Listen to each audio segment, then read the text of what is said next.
Hello students, आज हम लोग साइंस 10th स्टैंडर्ड का उसमें फर्स्ट टॉपिक है ग्रेविटेशन, उसके बारे में देखेंगे। नाउ ग्रेविटेशन देखने से पहले अपने को ये दो छोटे थिंग्स पता होने चाहिए। पहला है सेंट्रीपिटल फोर्स, दूसरा है Kepler's law.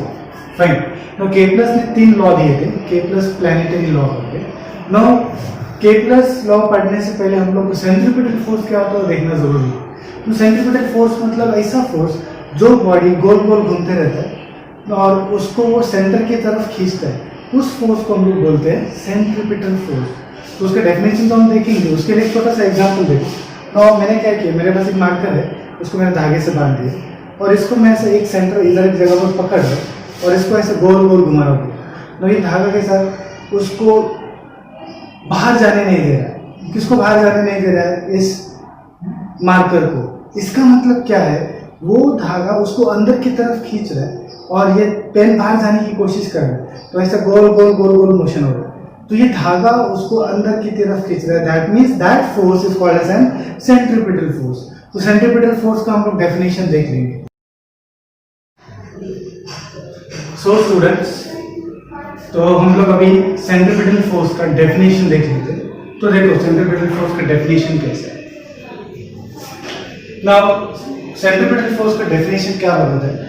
A force acting on any object moving along a circle and it is directed towards the center of the circle is called centripetal force.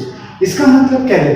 अभी एक मेरे पास ऑब्जेक्ट है यहाँ पर जो स्टोन की तरह है ना, ये गोल गोल घूमने वाला है, इस सर्कुलर पाथ है, ठीक है। तो ये ऑब्जेक्ट है जो सर्कल के अलग मूव कर रहा है। फाइन। तो उसके ऊपर एक फोर्स एक्ट हो रहा है और वो फोर्स अंदर की तरफ खींच रहा है उसको। फाइन। तो अंदर की तरफ खींचने वाला फोर्स जो है उसको हम लोग क्या बोलते हैं? Centripetal force. तो इंग्लिश में कैसा दिया उसको? Force acting on any object, मतलब फोर्स एक्ट हो रहा है किसी भी ऑब्जेक्ट में जो मूविंग अलोंग अ सर्कल, जो सर्कल के अलोंग मूव हो रहा है, सर्कुलर पाथ में मूव हो रहा है। Fine. And that force is directed towards the centre is called as centripetal force. तो उसका फार्मूला है F = mv²/r, where this F is nothing but centripetal force, m is the mass of an object, v is the velocity with which that object moves, and r is the distance between center and object, center of circle and object। तो centre and object के बीच में जो distance उसको हम लोग ने r नाम दिया। तो सेंट्रीपिटल फोर्स का फार्मूला है F = mv²/r। ओके स्टूडेंट्स, अभी हम लोग केप्लर्स लॉ के बारे में देखेंगे। तो Kepler's law of planetary motion, मतलब केप्लर नाम का एक साइंटिस्ट था, उसने बहुत सारी स्टडीज किए, इधर उधर से बहुत सारे नॉलेज जिसने स्टडी किए, उसके ऊपर रिसर्च करके उसने कुछ तो थिंग्स बनाए और खुद के नाम से 3 लॉस बनाए, ठीक है। तो उस लॉस को नाम क्या दिया? Kepler's law of planetary motion. तो एक एक करके हम लोग उस लॉ को देखेंगे। ऐसे 3 लॉ देखने अपने को, बट वो लॉ देखने से पहले अपने को एलिप्स के बारे में पता होना चाहिए। तो जैसे ये सर्कल है मेरे पास, सर्कल के एक ही सेंटर होता है। फाइन। सर्कल मतलब ऐसा गोल, उसका एक सेंटर होता है। एलिप्स कैसा रहता है? अंडे की शेप जैसा, oval shape, like this. This is an ellipse. No, ellipse में एक सेंटर नहीं होता, एलिप्स में 2 सेंटर होते हैं और उस सेंटर को हम लोग एक्चुअली फोकस बोलते हैं। उस सेंटर को हम लोग बोलते हैं फोकस। फाइन। नाउ उसका 2 फोकस होने की वजह से प्लूरल में हम लोग फोकाई बोलते हैं। फाइन। तो एलिप्स और उसके कितने फोकस रहते हैं? 2, और 2 फोकस होने की वजह से उसको हम लोग फोकाई बोलते हैं। और ये सर्कल है। फाइन। तो जो केप्लर था उसने सबसे पहला थिंग ऑब्जर्व क्या किया कि जो हम लोग अज्यूम करते थे सन बीच में है और प्लैनेट उसके आसपास गोल गोल घूमता है, वो सच नहीं है। तो अभी हम लोग फर्स्ट लॉ के बारे में। ना फर्स्ट लॉ एकदम सिंपल लॉ है केप्लर का। क्या बताता है लोगों को? First law, the orbit of a planet is an ellipse with sun at one of the focus. इसका मतलब क्या है? अभी जैसे थोड़ी देर पहले मैंने इससे पहले वाली वीडियो में बताया था मैंने थोड़ी देर पहले कि ये है, ये जो शेप है वो एलिप्स वाला shape, elliptical shape. Fine. Now इसमें 2 फोकस रहता है, हम लोग फोकस बोलते हैं। तो 2 फोकस में से किसी एक जगह पर सन है और एलिप्टिकल शेप में या फिर एलिप्टिकल ऑर्बिट में प्लैनेट सन के अक्रॉस घूमता है। यही थिंग किसने बताया? केपलर ने पहले बताया। तो क्या बताया? देखो, the orbit of an planet is an ellipse. तो ऑर्बिट कैसा है? Ellipse with sun at one of the foci, with sun at one of the, either इधर हो सकता है या फिर इधर है, तो उसके अक्रॉस में planet like this elliptical shape में घूम रहा है। ठीक है, ये था अपना फर्स्ट। सो स्टूडेंट्स, अभी हम लोग देखते हैं second law. Fine, now second law देखने से पहले कुछ कंसेप्ट को हम लोग थोड़ा सा स्टडी करेंगे। मैं यहाँ पर देखो, नाउ इधर तो मेरे पास है ये इलिप्स है, और केपलर ने स्टडी करते हुए क्या किया, ये सन है और यहाँ पर ए से लेके बी तक पोजीशन देखा, सी से लेके डी, ई से लेके एफ, ये क्या है? तो ये जो पहले प्लैनेट का पोजीशन ए पर था और सम जो फॉर टाइम बीइंग के लिए हम लोग ऐसा अज्यूम करते हैं, एक महीने के बाद वो बी तक गया। समझो एक महीना हम लोग ने टाइम पीरियड कंसीडर किया और टाइम बीइंग के लिए एक्सटेंड कर, तो ए पर था बी पर गया, बट कितना टाइम के बाद? एक महीने के बाद। फिर केपलर ने क्या किया, सी पर उसने कंसीडर किया कि प्लैनेट सी पर है, एक महीने के बाद उसने देखा कि वो डी पर गया। फिर वापस उसने क्या किया, ई पोजीशन कंसीडर किया और एक महीने के बाद उस प्लैनेट को देखा वो एफ पर गया। फिर उसने क्या किया, ये सारे पॉइंट्स को ऐसे ज्वाइन करके ऐसे एरियाज फाइंड आउट किए। ठीक है, मैथमेटिकल वे से। तो पहला जो एरिया है A1, दूसरा एरिया है A2, तीसरा एरिया है A3। अभी हमको भी ऐसा लगा कि ये अलग अलग एरियाज रहेंगे, बट जब केपलर ने कुछ कैलकुलेशंस करने के बाद चेक किया, तीनों के तीनों एरिया सेम आए। तीनों के तीनों एरिया सेम आए तो मतलब क्या है? तो वही थिंग्स उसने अपने सेकेंड लॉ में बताया कि ये जो लाइन है प्लैनेट और सन को जोड़ा हुआ जो लाइन है वो इक्वल एरियाज स्वीप करता है in equal interval of time. वही थिंग्स हम इंग्लिश में उसने कैसे बताया? Second law, the line joining the planet and the sun sweeps equal areas in equal interval of time. समझ में आ रहा है आप लोगों को बच्चे? फाइन, तो ये था अपना सेकेंड लॉ। तो स्टूडेंट्स, अभी हम लोग थर्ड लॉ देखेंगे, के प्लस का। फाइन, नाउ थर्ड लॉ समझने के लिए पहले हमको दो छोटे थिंग्स अपने को पता होने जरूरी है। तो दो छोटे थिंग्स मतलब क्या है? देखो अभी जो हम डायग्राम बना रहे हैं, ये जो अपना प्लैनेट है, ये प्लैनेट समझो ऐसा गोल घूम के वापस इधर आ रहा है अपने मेन पोजीशन पर। यहाँ से स्टार्ट होकर वापस इधर आ रहा है। उसको पूरा रिवोल्यूशन कंप्लीट करने के लिए जो टाइम लगता है उसको हम लोग बोलते हैं टाइम पीरियड। ठीक है, और उसको हम लोग कैपिटल टी से डिनोट करते हैं। तो what is time period? Time taken to complete one revolution around the sun is called as time period. उसको हम लोग कैपिटल टी बोलते हैं। What is capital T? Time period. Now अभी एक चीज हम लोग देख रहे हैं यहाँ पर, जैसे अपने को केपलर ने बताया, ये जो प्लैनेट है लाइक दिस एलिप्टिकल शेप में घूम रहा है अराउंड सन।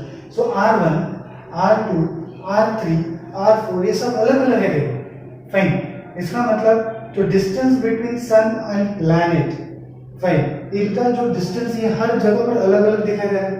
तो इनका टोटल वैल्यू निकालने के लिए हम लोग क्या निकालते हैं? एवरेज निकालते हैं या फिर मीन निकालते हैं, जो हम लोग ने 9th स्टैंडर्ड में पढ़ा था, मीन कैसे निकालते हैं। तो वैल्यूज को ऐड करके हम लोग डिवाइड बाय जितने वैल्यूज थे उसको हम लोग डिवाइड करते हैं। तो हम लोग क्या बोलते हैं उसको? Mean distance. फाइन, तो mean distance between sun and the planet उसको हम लोग स्मॉल r से डिनोट करते हैं फॉर टाइम बीइंग, r से। फाइन, तो केपलर ने क्या ऑब्जर्व किया? तो एकदम ध्यान से देखो, ये थर्ड लॉ बहुत हार्ड लॉ है। बहुत सारे बच्चे लोग बोलते हैं कि सर ये हमको समझ में नहीं आ रहा, याद कैसे रखें? तो थर्ड लॉ के लिए आपको ये दो पता चल गए। टी मतलब क्या है? Time period of revolution around the sun. R मतलब क्या है? Mean distance between sun and the planet. Fine, तो केपलर ने हमको बताया कि जो T square is directly proportional to the R cube. इतना याद रखना बस, यही अपना थर्ड लॉ है। तो देखो थर्ड लॉ कैसा उसने बताया, the square of the period of revolution around the sun, the square of the period of revolution around this sun is directly proportional to the cube of what r, to the cube of mean distance of the planet from the sun, mean distance of the planet from the sun. तो in short एकदम fast में बता देता हूँ, तो T square is directly proportional to R cube, यही third law है। तो हमको याद रखते हैं, उसी कितना याद रखना, T square that means what, the square of the period of revolution around the sun is directly proportional to the cube of the mean distance of planet from the sun. So दोस्तों, अभी तक हम लोग जो videos देख रहे हैं, इस वीडियो में हम लोग तब से ग्रेविटेशन नाम तो सुना है, बट उसके रिलेटेड टर्म्स ही पढ़ रहे। जैसे हम लोगों ने पहला देखा कि सेंट्रीफ्यूगल फोर्स क्या होता है, दूसरा क्या देखा हम लोग ने कि के प्लस के 3 लॉस क्या है, बट ग्रेविटेशन है क्या? फाइन, तो gravitation is nothing but the phenomenon due to which a body attracts every other body with a specific force. Fine, ये मैंने जो अभी आपको बताया, क्या बताया, एक बॉडी दूसरे बॉडी को अट्रैक्ट करता है, उस फिनोमिनन को हम लोग क्या बोलते हैं, ग्रेविटेशन। फाइन, इसका मतलब कोई भी बॉडी दूसरे बॉडी को अट्रैक्ट करता है। ये किसने बताया अपने को? न्यूटन ने बताया। अभी न्यूटन का एप्पल वाला थे कि सबको पता होगा, जब न्यूटन ऐसे एप्पल की झाड़ के नीचे बैठ सोया था तो उसके सर के ऊपर एप्पल गिरा, तो उसको क्या लगा कि बाबा एप्पल नीचे क्यों गिरा, उसके हिसाब से एप्पल स्ट्रेट उड़ के क्यों नहीं गया, ऐसा आकाश में वापस उड़ के ऊपर क्यों नहीं गया, एप्पल नीचे क्यों गिरा, इसका मतलब अर्थ उस एप्पल को खींच रहा है। तो वहां से उसने फिनोमेनन स्टार्ट किया कि ग्रेविटेशन क्या होता है। फाइन, नो ग्रेविटेशन के डेफिनेशंस के लिए देखो, यहाँ पर मैंने कुछ लिख के रखा है, Newton's universal law of gravitation. Fine, now Newton's universal law of gravitation पढ़ने से पहले छोटा सा कंसेप्ट हम लोग उसने क्या सोचा उसके बारे में देखते हैं। न्यूटन ने कुछ थिंग्स ऑब्जर्व किए और न्यूटन ने केपलर के लॉज को भी स्टडी की। न्यूटन का जो इनवर्स स्क्वायर लॉ करके एक थिंग है, वो मैं आपको बताऊंगा, वो केपलर के लॉ, थर्ड लॉ से उसने डिराइव किया। कैसे किया, क्या किया, उसको कैसे हेल्प किया गया, वो भी हम लोग देखेंगे। बट पहले हम लोग ये डेफिनेशंस की तरफ देखते हैं न्यूटन का। तो Newton's universal law of gravitation क्या बताया उसने? तो एवरी ऑब्जेक्ट मतलब सब के सब object in the universe attract every other object, मतलब कोई भी ऑब्जेक्ट, हर ऑब्जेक्ट हर दूसरे ऑब्जेक्ट को, हर अलग अलग ऑब्जेक्ट को अट्रैक्ट करता है अपनी तरफ, ठीक है, with a definite force, specific force से उसको अपनी तरफ खींचता है, ठीक है। नाउ फोर्स को देखा आगे क्या लिखा है, वो फोर्स कैसा रहता है, this force is directly proportional to the product of the masses of the two objects and inversely proportional to the square of distance between them। अभी वो थिंग समझाने के लिए मैंने क्या किया, देखो इधर लिख के रखा है, F is directly proportional to m1 into m2। Well m1 and m2 क्या है, एक बड़ा मैंने बॉल लिया, एक छोटा बॉल लिया, उसका मास होगा m1, इसका मास होगा m2, ठीक है। तो ये दोनों को मल्टीप्लाई किया, तो मल्टीप्लिकेशन हम लोग प्रोडक्ट बोलते हैं।